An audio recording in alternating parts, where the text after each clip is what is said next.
Assalamualaikum warahmatullahi wabarakatuh. Waalaikumsalam warahmatullahi wabarakatuh. Alhamdulillah, pada kesempatan kali ini kita bisa kembali bertatap muka dalam perkuliahan ekonomi koperasi. Hari ini merupakan pekan ke-9 dari 16 pertemuan yang akan kita laksanakan selama satu semester ini.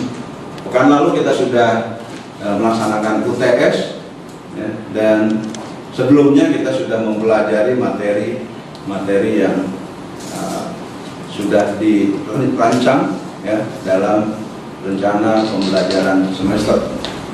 Dan Bapak mengingatkan kalian sudah mengisi presensi di LMS ya? Sudah. Baik, terima kasih ya. Sebelum kita lanjut perkuliahan kita, mari kita sama-sama lapaskan basmalah. Baik, mudah-mudahan dengan pembacaan basmalah semua akan berjalan lancar dan ilmu yang bermanfaat akan kita dapatkan. Ya. Pada hari ini kita mempelajari tentang koperasi dalam persaingan pasar sempurna dan persaingan pasar monopolistik. Ini materi kita. Capaian pembelajaran mata kuliahnya adalah mahasiswa mampu menilai faktor-faktor yang mempengaruhi kinerja koperasi dalam konteks ekonomi pasar melalui studi kasus pada 5 koperasi konsumen. Kemudian sub capaian pembelajarannya mahasiswa mampu menyelidiki koperasi dalam persaingan pasar sempurna dan persaingan pasar monopolistik. Kemudian ini indikator dan tujuan pembelajaran. Indikator dari pembelajaran ini ketepatan menyelidiki koperasi dalam persaingan pasar sempurna dan persaingan pasar monopolistik. Kemudian tujuan pembelajaran ini, jadi setelah selesai mengikuti perkuliahan ini, mahasiswa mampu menyelidiki koperasi dalam persaingan pasar sempurna dan persaingan pasar monopolistik. Pokok bahasannya, ini pokok bahasan kita pada hari ini. Pertama, faktor-faktor yang mempengaruhi kinerja koperasi dalam konteks ekonomi pasar. Kemudian sub pokok bahasannya, koperasi dalam persaingan pasar sempurna dan persaingan pasar monopolistik. Masih ingat materi pekan lalu? Ya? Masih ya? Oke. Pekan lalu kita sudah mempelajari tentang peran organisasi koperasi dalam sistem pasar. Jadi ini masih satu CPMK ya, satu capaian pembelajaran mata kuliah dengan mata kuliah yang kita sajikan pada hari ini ya. Hanya berbeda sub CPMK-nya ya. CPMK-nya mampu menggambarkan organisasi koperasi dalam sistem pasar. Bisa menyebutkan apa yang kita dapatkan pada pembelajaran pekan lalu? Saya, Pak. Ya, silakan. Yang saya tanggapin kemarin itu ada 3. Yang pertama, menggabungkan sumber daya, membantu anggotanya memperoleh kekuatan ekonomi yang lebih besar. Yang kedua itu ada mendukung ekonomi lokal, mendukung ekonomi lokal dan pembangunan berkelanjutan. Dan yang ketiga ada pengembangan keterampilan dan kepemimpinan, menyediakan peluang bagi anggota untuk keterlibatan dalam pengambilan keputusan. Baik, setuju dengan jawaban temannya ini? Setuju. Ya, ada lagi? Kita masih belum selesai pembahasan kita pekan lalu. Mengingat kembali hasil materi kita, hasil pembahasan materi kita pada pekan lalu. Silakan. Siapa lagi yang akan menyampaikan? Saya, Pak. Jadi poin-poin yang kita dapati dari pembahasan kemarin ialah kebutuhan manajemen efisien untuk mendukung perannya dalam sistem pasar. Koperasi memerlukan manajemen yang efisien dan transparan, serta kemampuan beradaptasi dengan perubahan ekonomi. Terus yang kedua ada kolaborasi untuk peningkatan dampak. Koperasi dapat memperkuat posisinya dalam perekonomian dan meningkatkan dampaknya terhadap pembangunan masyarakat. Yang kedua adalah kebutuhan manajemen efisien dan kolaborasi untuk peningkatan dampak. Ya. Nah, kemudian secara keseluruhan dapat kita simpulkan pertemuan pekan lalu itu, siapa yang bisa memberikan kesimpulan? Saya, Pak. Ya, Jadi kesimpulan dari pembahasan kita kemarin yaitu organisasi koperasi memainkan peran penting dalam meningkatkan kesejahteraan ekonomi masyarakat dalam sistem pasar. Nah, sebagai entitas yang dimiliki dan dioperasikan oleh anggota, koperasi menawarkan alternatif berkelanjutan yang berorientasi pada kepentingan bersama, berbeda dengan bisnis konvensional lainnya, Pak. Baik, Gitu, Pak. terima kasih. Kita lanjut ya materi kita pada hari ini. Hari ini kita akan mempelajari tentang koperasi dalam persaingan pasar sempurna dan persaingan pasar monopolistik. Ya. Apa yang dimaksud dengan persaingan pasar? Persaingan pasar adalah kondisi di mana berbagai perusahaan atau penjual bersaing satu sama lain untuk menarik konsumen dan menjual produk atau jasa mereka, Pak. Baik, ya. Jadi persaingan pasar adalah kondisi di mana berbagai perusahaan atau penjual bersaing satu sama lain untuk menarik konsumen dan menjual produk atau jasa mereka. Ya, ini pengertian dari persaingan pasar. Nah, dalam konteks ini persaingan pasar ini dapat terjadi dalam berbagai bentuk dan intensitas tergantung pada struktur pasar yang ada. Yang pertama, pasar monopoli, kemudian oligopoli, kemudian persaingan sempurna, dan persaingan monopoli. Ada 4 jenis pasar berdasarkan tingkat persaingannya. Apa saja dan bagaimana keempat jenis pasar ini? Kita lihat pasar monopoli, ya, ini bentuk pasar di mana hanya ada satu perusahaan yang menjual produk yang tidak memiliki substitusi dekat. Ya. Jadi cuma satu saja perusahaan. Nah, nanti kalian bisa membandingkan ya dari keempat jenis pasar ini. Ya, kenapa pembahasan kita lebih fokus pada pembahasan tentang persaingan pasar pasar sempurna dan pasar monopolistik. Ya, kita lanjut dulu. Contohnya dari pasar monopoli ini ada perusahaan utilitas publik seperti penyedia listrik atau air di beberapa daerah. Ya, mungkin nggak koperasi ya, membuat sebuah usaha ya, atau badan usaha koperasi memproduksi listrik, memproduksi air minum, ya, air PDAM. Ya, sekarang di tiap daerah kan ada, ya, tidak hanya pemerintah provinsi tapi juga di pemerintah kabupaten dan kota. Mungkinkah itu dilakukan oleh koperasi? Nah, nanti kita cari jawabannya di diskusi. Kemudian yang kedua, pasar oligopoli. Bentuk organisasi pasar ini ya, hanya ada sedikit penjual. Ya, sedikit penjual sebuah produk yang homogen atau terdiferensiasi. Jadi contohnya ini industri otomotif dan telekomunikasi. Ya, kalau dari contoh ini, mungkin nggak koperasi bermain atau mengikuti persaingan di pasar ini, industri otomotif? Ya, kalau kita lihat sejarah koperasi di internasional, khususnya di Jepang, ya, perusahaan-perusahaan otomotif besar sekarang ini awalnya mereka rintis dari koperasi. Anggotanya memproduksi masing-masing bagian-bagian tertentu dari kendaraan tersebut. Ya, kita lanjut. Kemudian pasar persaingan sempurna. Pasar persaingan sempurna ini bentuk organisasi pasar di mana terdapat banyak pembeli dan penjual dan bersifat homogen. Bersifat homogen. Contohnya hasil pertanian, pasar sayuran, ya, dan masih banyak lagi yang lainnya. Ya. Nah, kalau dari contoh seperti ini, kira-kira seperti apa? Mampu nggak koperasi bersaing?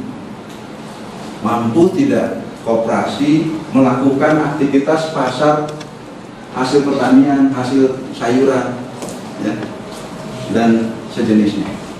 Nah, yang terakhir, pasar persaingan monopolistik. Bentuk organisasi pasar ini terdapat banyak penjual produk yang terdiferensiasi dan perusahaan-perusahaan cukup mudah keluar dan masuk ke dalam industri, ya, dalam jangka panjang. Nah, contohnya adalah pasar pakaian atau restoran, atau ya yang masih juga perempuan biasa pakai make up, ya, itu masuk pasar monopolistik. Dari keempat ini, ya insya Allah teman-teman nanti bisa menarik kesimpulan dalam sebuah diskusi. Nanti setelah ini kita adakan diskusi, ya, kira-kira seperti apa. Apa saja faktor-faktor yang mempengaruhi persaingan pasar? Pertama, ada jumlah dan ukuran penjual.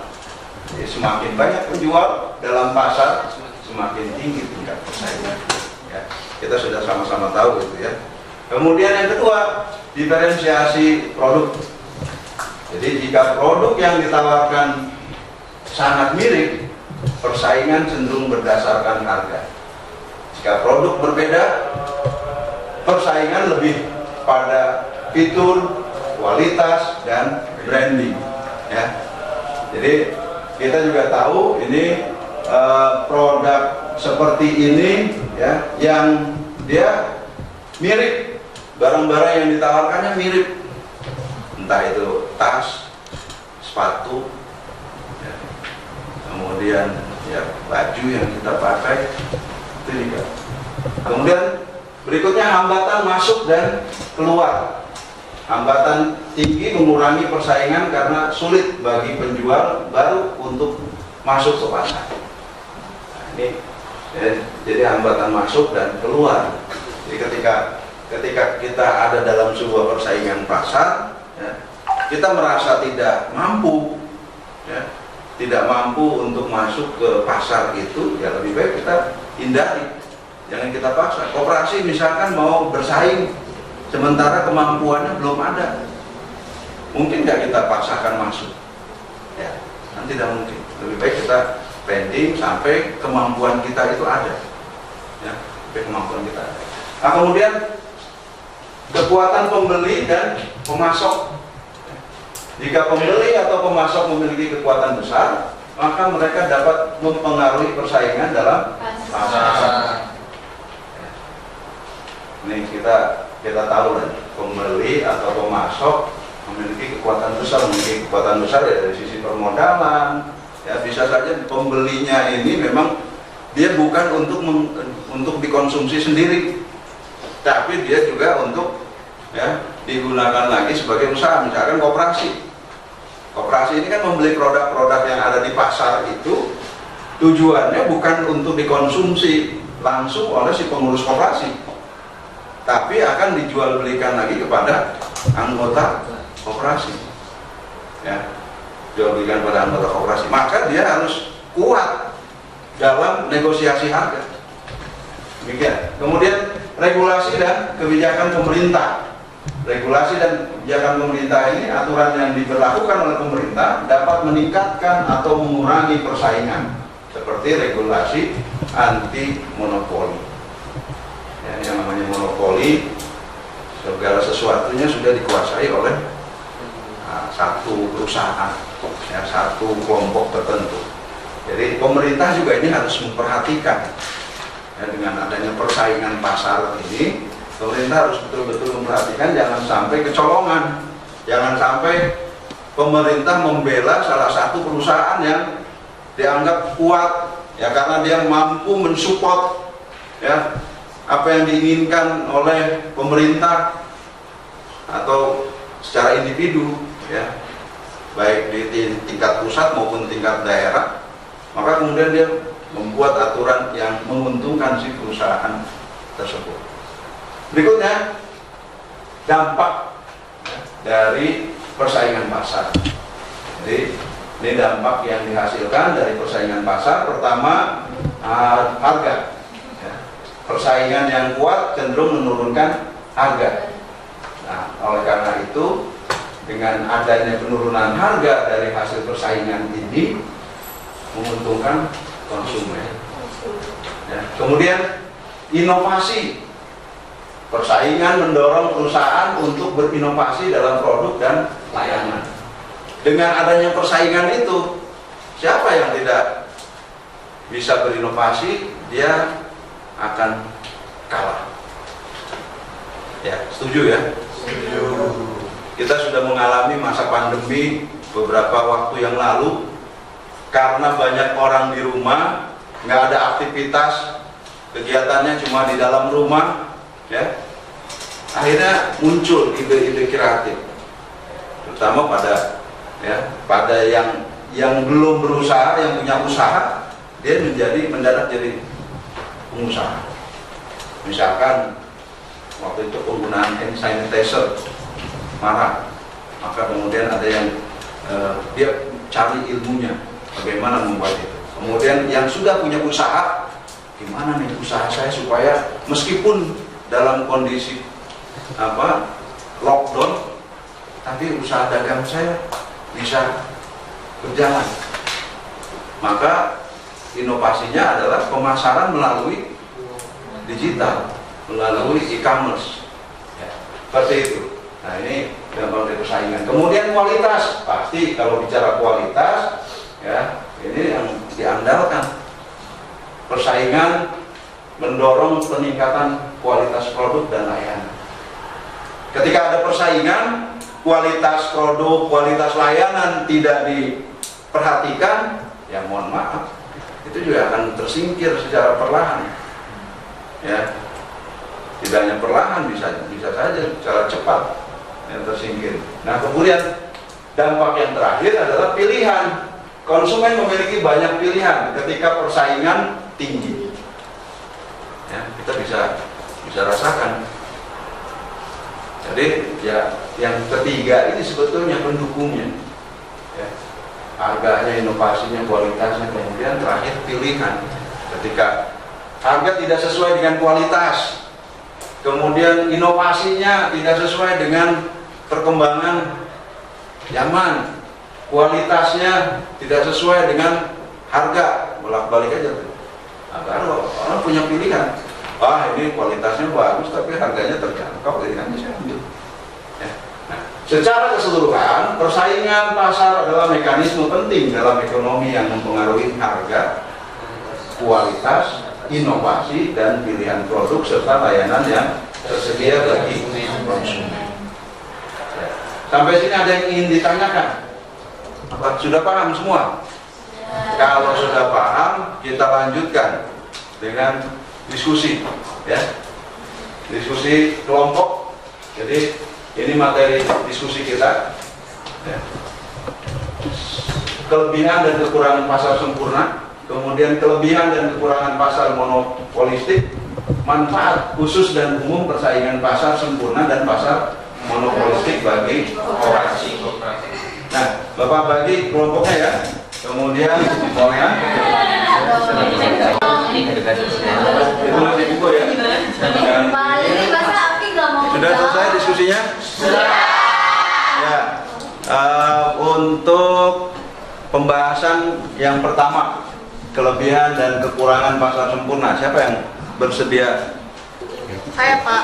Ya, silakan. Kelebihan pasar persaingan sempurna, alokasi sumber daya yang efisien, harga yang ditentukan mekanisme pasar, adanya persaingan yang sehat. Kekurangannya, kurangnya inovasi karena tekanan harga rendah, kurangnya perhatian terhadap keadilan distributif, kurangnya kontrol terhadap kekuatan pasar yang dominan. Baik. Kelompok 2, siapa yang bersedia? Saya, Pak. Oke, silakan.